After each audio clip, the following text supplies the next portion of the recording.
Nah, goal yang paling penting dari Ramadan itu sebetulnya apa tuh? Kenapa Allah secara syariat mengadakan Ramadan? Biasanya goalnya apa itu, Ustaz? Kalau kita lihat ulama-ulama dulu, Ramadan itu mereka khususkan memang betul-betul menjadi syahrul Quran.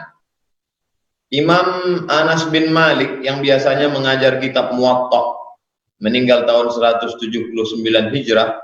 Kalau masuk bulan Ramadan dia tutup Muwatta, dia sibuk dengan Al-Quran. Yang biasanya mereka membaca Quran, merenungkan maknanya, mengkaji asbabun nuzulnya, kemudian al-munasabat, kesesuaian, keserasian antara ayat-ayat dengan surat. Tapi pada bulan suci Ramadan mereka lebih mengejar khatam. Wa kana Syafi'i yukhtimul Qur'ana, Imam Syafi'i menghatamkan Quran 60 khatamah, 60 kali khatam. Oleh sebab itu kalau kita kejar seperti mereka, maka sesungguhnya orang yang bingung dengan waktu ini mau buat apa, justru waktu yang ada sekarang ini kurang. Tidak cukup untuk kita bisa khatam 2 kali sehari semalam. Karena kita bukan bacaan orang hafal. Oleh sebab itu sesungguhnya kita membandingkan amal-amal kita dengan amal-amal orang-orang soleh itu. Bagaimana Nabi SAW punya anak, namanya Fatimah punya anak, namanya Husain punya anak, namanya Ali Zainal Abidin yang digelar dengan sajjad karena dia banyak sujud.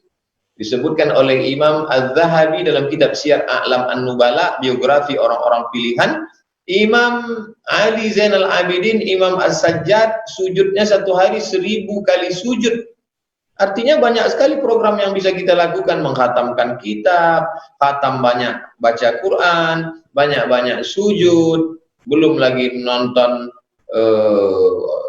ustaz-ustaz kita. Artinya jangan sampai kita mati pikir, mati langkah, nggak tahu mau buat apa di bulan Ramadan. Katanya Ustaz, kalau orang itu dalam ilmu memanah, ya, orang itu mahir memanah, berhasil memanah itu karena yang pertama ada targetnya, ya kan? Sekarang memanah nggak ada target, mertua yang bisa ngejerit ya bisa kena atau tetangga. Oleh karena itu bulan Ramadan itu harus punya target yang jelas. Yang kedua, orang punya target juga tidak sukses kalau tidak punya fokus. Nah, target-target ini sepertinya ya Ustadz yang harus ada jelas di bulan Ramadan ini. Kenapa Ustadz jadi diam kayak gitu tuh? Harus ditolong ini. Fresh. Jadi beku Ustadz, ayo bergerak Ustadz.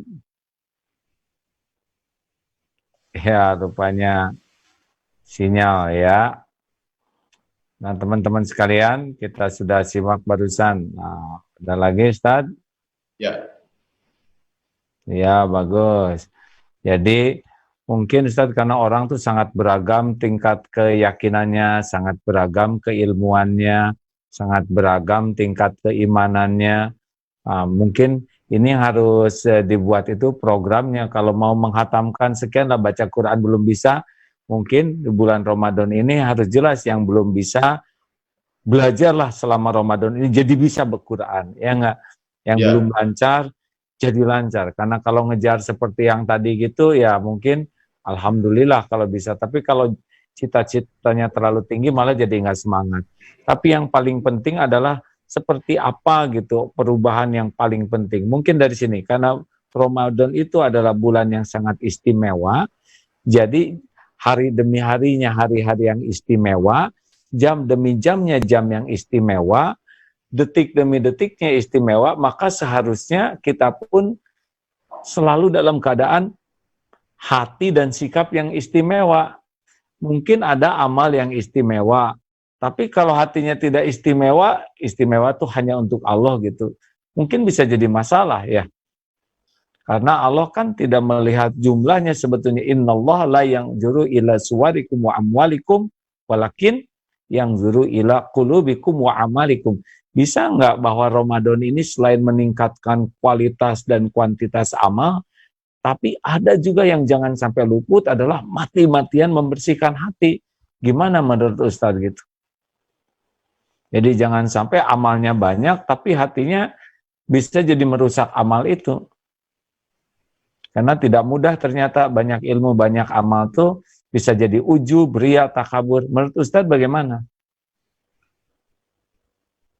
Saya sering sekali diminta untuk mengajar fikih, halal, haram, makruh, mubah, sunat, wajib, rukun, syarat, sunat muakkad. Tapi khusus pertemuan yang ke-15 malam ini lebih masalah bagaimana bersih dari hasad, bagaimana tidak ujub, bagaimana menjaga hati jangan sampai merasa sudah jadi penghuni surga. Dan ketika membaca kitab ini, lebih sepertinya sedang menceramahi orang lain, sepertinya sedang menyampaikan hadis untuk jamaah, tapi sesungguhnya ketika dibaca justru lebih banyak ke dalam. Lebih banyak tegurannya kepada yang baca, lebih banyak koreksinya kepada yang mengajar, bahwa intinya kita bukan apa-apa, kita bukan siapa-siapa, menjaga kerendahan hati kita, ketawaduan kita, dan kita sampai hari ini masih diberi Allah kehidupan hanya karena Allah punya Rahman, Rahim.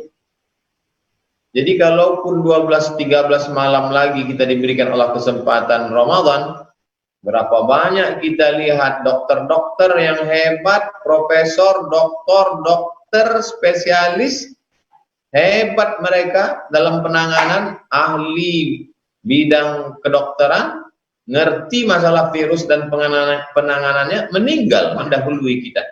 Oleh sebab itu, andai kita disampaikan Allah ke bulan agung mulia ini, sebenarnya tidak ada tujuan lain agar kita betul-betul tidak ada satupun yang kosong, hampa, dari mulai detiknya, menitnya, jamnya, harinya, siangnya, malamnya. Maka siapa yang tidak mendapatkan kemuliaan Ramadan faqad hurim, maka sesungguhnya dia tidak akan mungkin mendapatkan kebaikan di bulan-bulan yang lain. Mudah-mudahan mohon doa supaya kita semua selalu mendapatkan ridho Allah, dapat mengisi Ramadan ini dengan ibadah sebaik mungkin, baik ibadah yang zahir maupun ibadah hati, insyaallah. Amin ya rabbal alamin. Jadi kita simak betapa hebatnya para ulama dan para sahabat dulu mengisi Ramadan. Nah, kalau saya perhatikan tadi dari uraian Ustadz, betapa rapatnya waktu demi waktu itu digunakan untuk zikrullah. Ya kan Ustadz? Ada yang zikrullah dalam bentuk membaca Al-Quran, tilawah, tadarus. Ada yang zikrullah dalam bentuk sholat, memperbanyak sujud.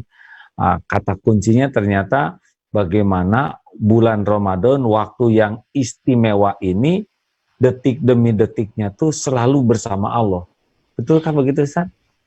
Masya Allah. Jadi kalau kita belum bisa baca Quran lancar, tapi baca Quran terbata sambil hati malu ke Allah gitu, berharap ini diterima, boleh jadi itu lebih hebat dibanding yang bacaannya panjang tapi hatinya lupa dari Allah.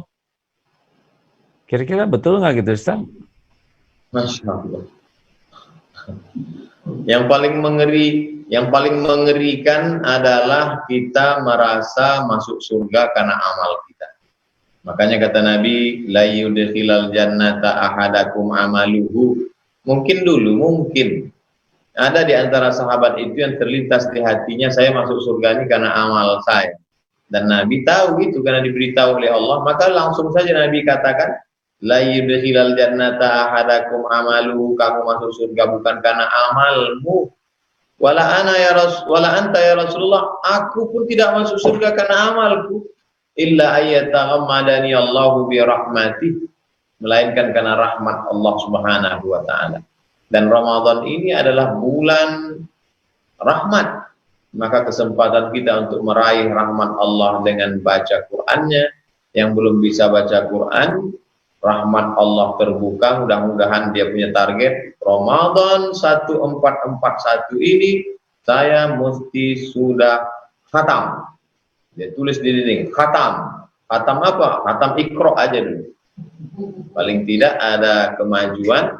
Dan kita harap juga ustadz-ustadz kita ada yang punya program streaming tafsir, ada yang streaming hadis, ada yang streaming qalbu, tapi juga ada yang streaming bagaimana memotivasi bacaan Al-Quran. Sehingga kita bagi-bagi ini, sehingga hampir semua streaming ini bermakna, tidak ada tumpang tindih, dan semuanya mengisi waktu-waktu kita insya Allah. Masya Allah. Baik, kita sekarang buka tanya jawab supaya makin banyak ilmu yang bisa disampaikan Ustadz. Pak Faruk, silakan buka. Apa-apa Ustadz. Kalau saya sedang ceramah, lalu ada yang tanya, kata Ahab bilang, tunggu dulu, saya bukan Ustadz Abdul Somad ya. Kalau banyak tanya ke Ustadz aja. Kalau saya banyak mendoakan, malah yang gampang. Silakan Faruk. Kami sedang belajar ilmu tawadhu. Ustadz, sehat? Alhamdulillah. Minum madu berapa banyak sehari? Punya madu enggak? Ada. Ya, diminumlah. Habatus sauda. Karena kemarin kata dokter katanya, jangan pernah lupakan obat-obat yang dicontohkan Rasulullah ya. Masya Allah, herbal ya. Ya, ayo Pak Faruk. Ya, sebentar Ustaz ya, sebetulnya udah disiapkan. Sok, sambil nunggu ada lagi yang mau disampaikan Ustaz? Ini kan jamaah ini banyak seperti mati langkah karena tidak pernah mengalami seperti ini. Apa yang bisa dilakukan seorang muslim supaya jangan sampai mati kutu, mati langkah, nggak tahu mau buat apa?